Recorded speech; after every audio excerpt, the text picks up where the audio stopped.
Hello there, my name's Card, and this video is an installment in a series I do here on my YouTube page called Some New Words. The premise of the series is that in each video I introduce to you a new, completely original word or term or figure of speech which I've coined. Then I use an explanation of that word's definition and its linguistic basis as something of a jumping off point for briefly exploring an idea or a concept. In this video, the new word I would like to introduce to you is Qambing, which I've got defined here as a verb as the process of deceptively creating or providing false credentials or qualifications as part of an attempt to apply for a privileged vocational position in a role one is entirely capable of performing but not legally permitted to hold, such as practicing law, medicine, or pedagogy. You can see there the word spelling and its international phonetic alphabet notation, as well as what I've etymologically based the word Qambing off of.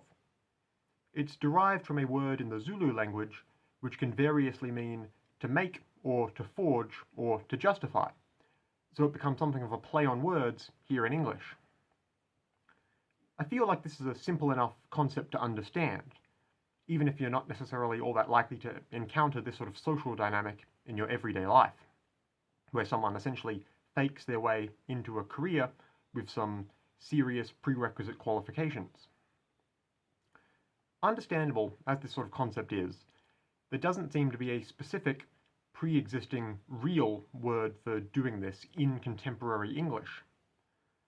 Of course, if someone tried to fake professional qualifications with regards to any sort of legally privileged vocation, they might find themselves charged with the crime of fraud or similar. But there wasn't a word for the actual act itself. It would be like if, for instance, we all know that lighting fires you're not meant to is illegal. So if you do that, and you were caught doing that, you'd be charged with the crime of arson.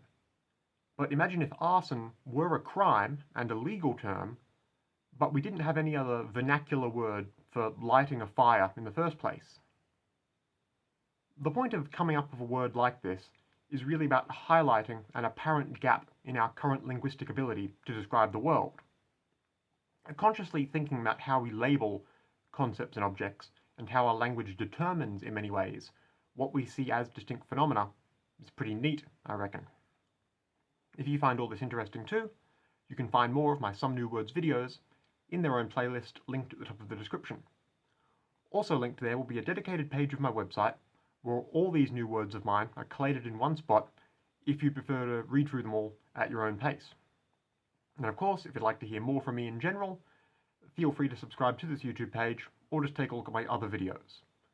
All that said, once again, my name's Card, goodbye for now, and have a lovely day.